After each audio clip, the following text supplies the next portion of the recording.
In the early hours of December 31st, 1999, a man called John Costigan boarded a flight from Washington, D.C. to New York City.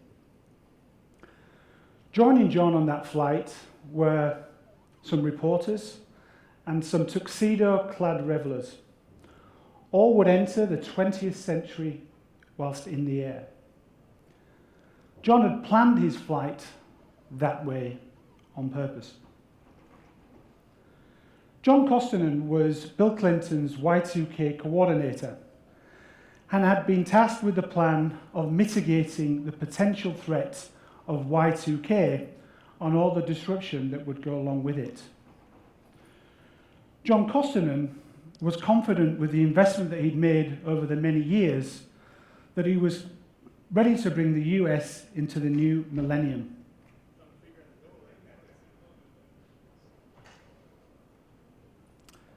The phrase Y2K was first coined in Time magazine back in 1998. It explained the story of Y2K nicely, in that computer programs only had a date of 2 figures. So instead of 1999, it was just 99. And the fear was that we went into the year 2000, computers would crash and emergencies would ensue around the world. Time magazine itself also invested in its own bunker, setting up a generator and systems locally that it could run in the event of catastrophe around the world taking shape. The idea being to keep its own magazine running whilst chaos reigned around the world. Back in the late 90s, technology was pretty poor by today's standards. Mobile phones were anything but smart. Connecting to the internet was over dial-up, and some of you will remember that noise of waiting for that connection to happen. And my favourite film, The Matrix, favourite film of all time, by the way, was released. Is that anybody else's favourite film in the room? We had a few more in Melbourne. Actually, I think most of the room might put their hand up for that one. But although technology was pretty poor by today's standards, nonetheless, it was still responsible for running a large amount of critical national infrastructure in the UK, where I was working at the time, but also around the world. So 1999 was coincidentally the first year of my role in, I say cybersecurity actually, back then it wasn't called cybersecurity, it was called information security. And if you ever went to a barbecue and said you had a role in information security, people would wander off if they can't heard those words. Today, of course, when you mention cybersecurity, you've got a bit more attention of people at a barbecue or in the room, and I hope that's the same for everybody. So that was my first role. It was information security and also business continuity.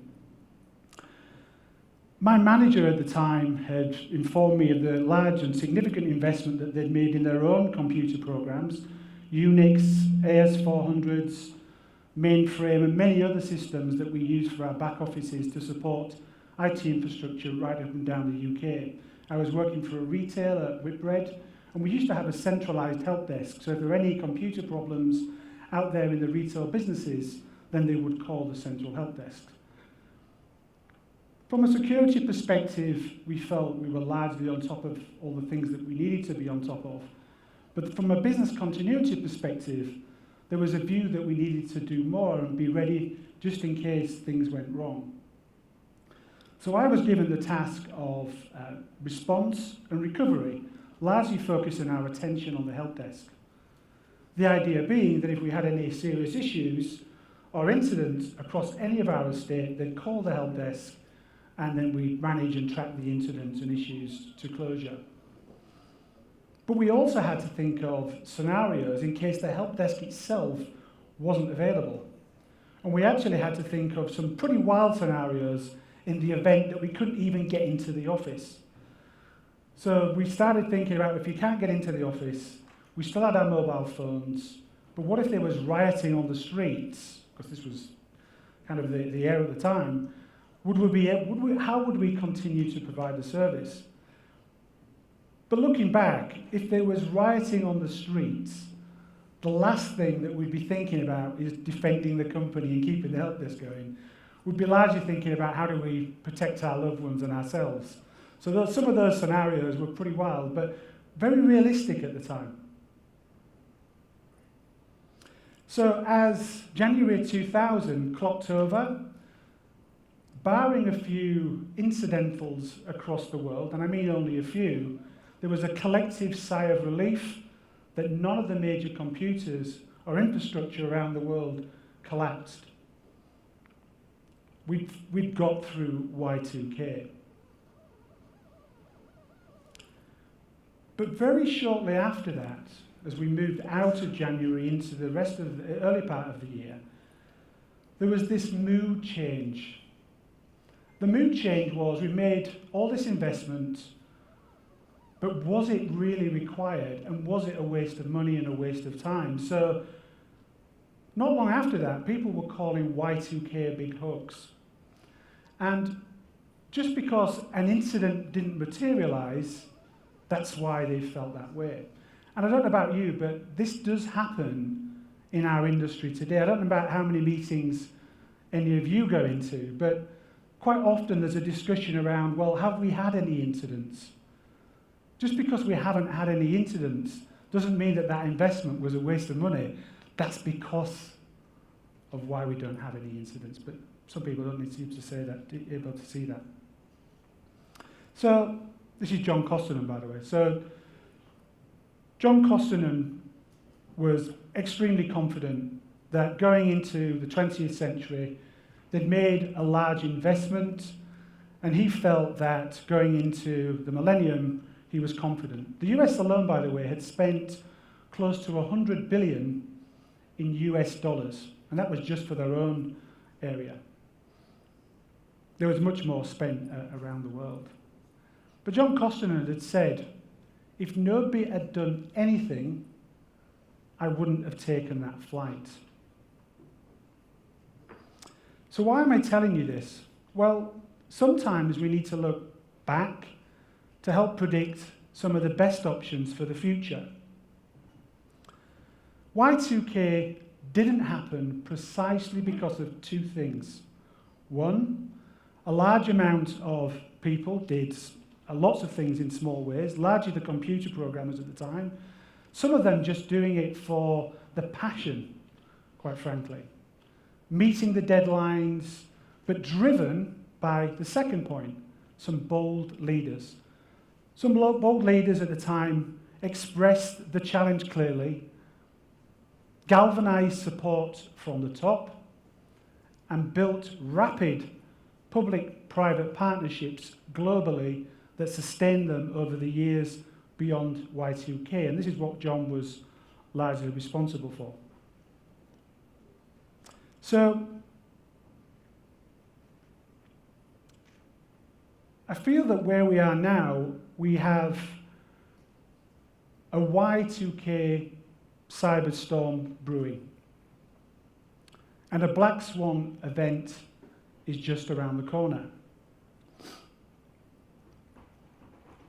I feel that if we don't put investment into public-private partnerships, galvanized support from the top, and getting a momentum across the world, we could have a serious issue about to upon us. So why is this? Well,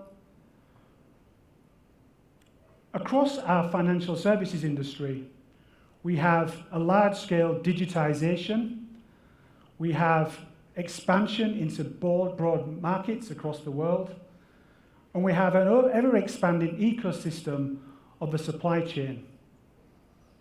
That supply chain, which is bringing about a significant amount of interconnected systems, brings about a huge amount of value. But it also introduces a significant amount of vulnerabilities, particularly when you introduce IoT. So wherein a localized incident could be largely contained, it would quickly run across multiple jurisdictions and cause systemic shock to the financial services industry. There are thousands of things that we can do to defend our organisations and the broader ecosystem, but there's typically only a critical few things that we need to focus our attention on. And this is what John Kosonen and others did really well. So John Kosonen actually picked out 5 key leadership areas of focus, and if faced with a similar cross-agency, cross-societal, multi-country challenge, you would apply these 5 key areas of leadership. I think we have exactly the same concern right now with cybersecurity. So John had picked out these 5 things, and by the way, if you wanted to just search online, you'll find the interview that John did in the, I think it was the early part of 2000. Very comprehensive interview that he did, and he goes into a lot more detail about these 5 things. I don't want to go into the 5 things necessarily in detail because I'm just using these to help frame where we need to be focused. So focusing from the top, I think we get that from a cybersecurity perspective. Importance of coordination, public-private partnerships I've already mentioned, collective problem solving, and honest, regular communication. I will just make a point on the honest, regular communication. We do see this when we have a major cyber crisis in a lot of organizations. Those that do best, typically the ones that communicate with honesty, and that's regardless of the impact of the actual breach itself. So I do want to frame this in today's, something in today, but using a frame from, again, from yesterday. So in Japan, they sent out their leaders and engineers around the world, and they asked them to do 3 things: adopt, adapt, and become adept. So they go out on a multi-year quest and bring this best practice of wherever it is at the time and share that internally with Japan. And these people became the leaders, the future leaders and engineers of Japan to drive innovation. So let's go through each one in turn. So adopt. This is about leaders taking bold steps when it comes to adoption. Firstly, adopting a culture of accountability where everybody feels a personal responsibility to what they're doing, a collective responsibility. This only happens when it's driven from the top down, and we know that when the board get engaged, accountability is accelerated. I know this in my own company, that accountability described by the board and my CEO is one of our primary objectives, not just for cybersecurity, but any wide-scale program or initiative that we're wanting to deliver. Accountable to each other, accountable to achieving their objectives. It's a powerful force multiplier. Truth-telling and the adoption of transparency. This is one of the things that John mentioned at the end of those 5. Truth-telling is the foundation of all human relationships.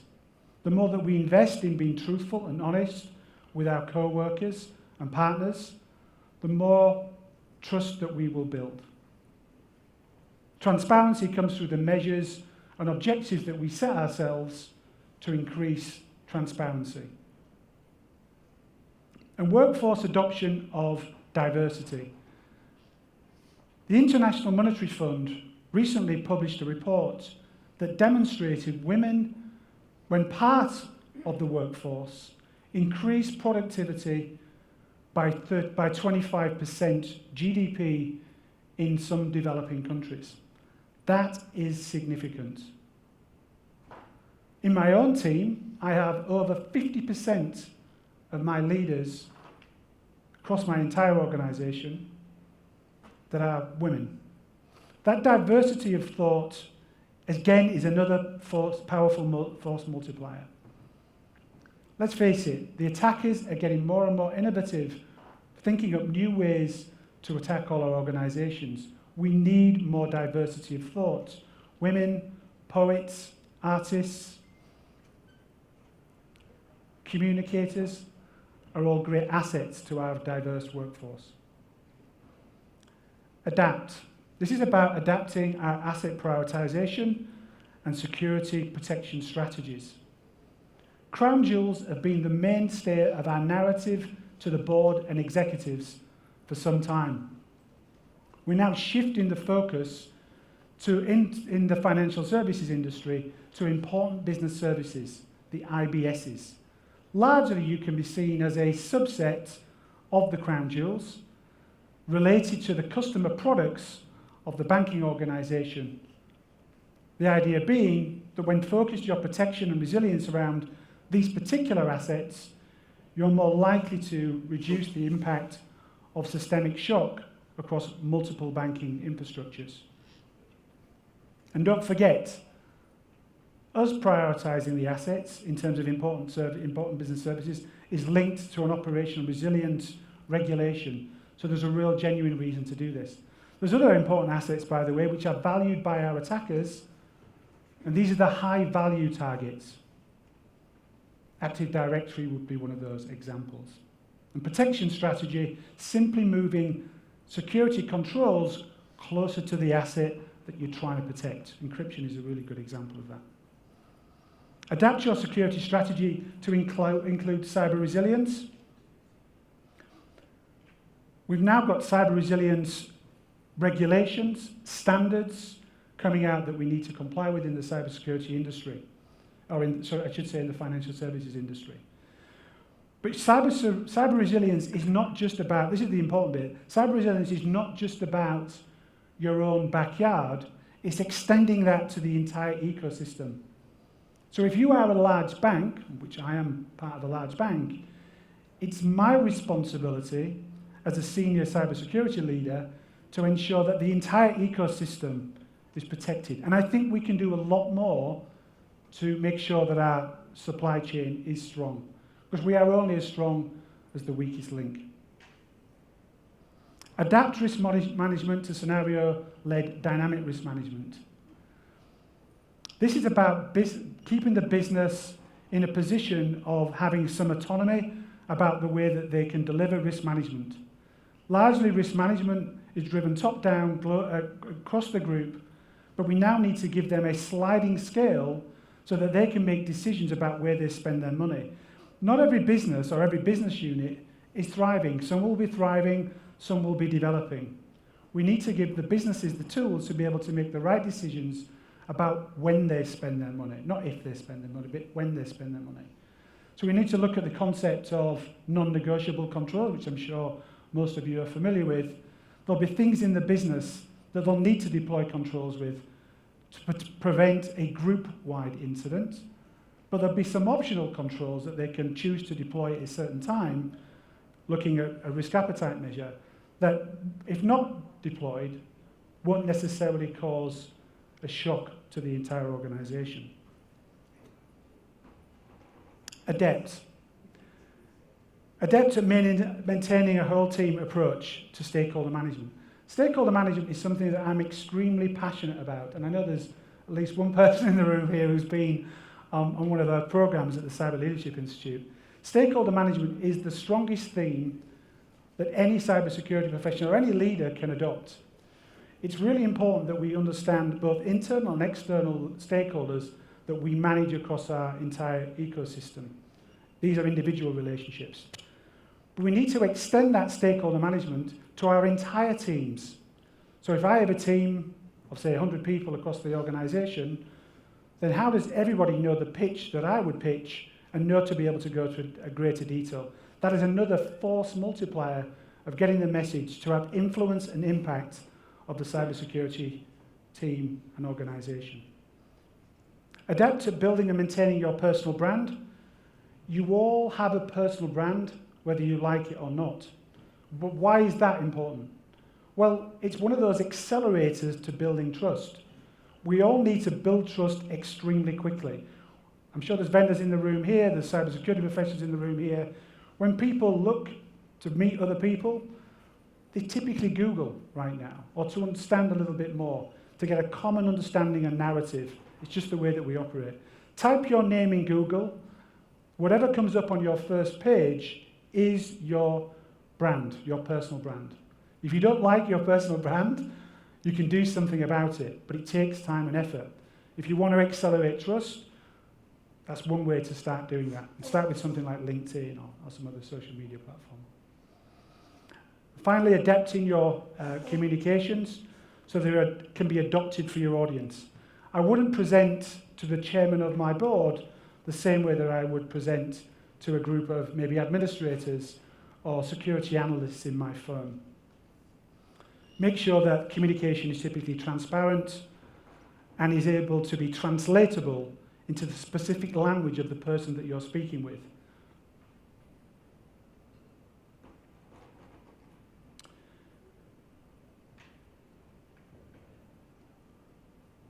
So, I've talked about many things, but I think the most important things I'd like to leave you with is that it's truly about leadership. It's investment in yourselves, understanding some of these principles that I talked about, investing in educating your teams and your leaders in your own organization, and extending your leadership skills and influence to those stakeholders that will have most impact, whether they be in your own organization, the regulators, or public-private partnerships around the world.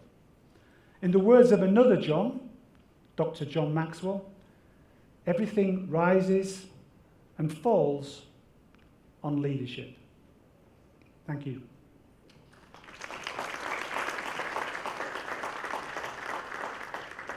Reminder, we are taking Q&A, so jump on into the app. There are plenty of questions, so we will get to as many as we can. This is an interesting one. How can cyber teams move forward when great work on the behalf of our audience here means nothing goes wrong or very little goes wrong? How can teams move forward? Yeah, like how do they continue to build success? How do they continue to sort of push the agenda up? Keep momentum. Yeah, I think the most important thing about keeping the momentum up is having very clear metrics. I think that's the most important thing. They give you some trending analysis. They show when you're making progress. They give some real insights to senior leaders, because ultimately we need to think about influencing the people who are going to be ultimately funding the business, funding the operations and transformation programs, and it's going to be the senior leaders. So good metrics that are meaningful, I think, are really important. Indeed, metrics, the key there. In your experience, how can we get better at bringing business stakeholders in to get better support across the business? So I did mention this in the talk. I think one of the metrics, again, really important, but business-focused metrics. We've got metrics that you can appear with the group, but the metrics need to be business relevant. That's really important. Also, when you're speaking to business leaders, I think it's about speaking their language.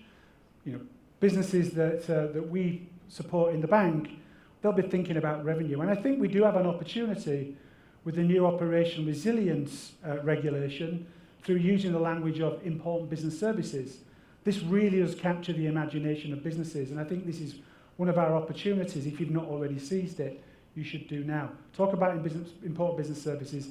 This is a narrative related to customer products, and we can overlay confidentiality, integrity, and availability within those products. That captures their imagination. Captures their imagination, indeed. Ladies and gentlemen, one more time, put your hands together, please, from Standard Chartered, Darren Argyle. Thank you.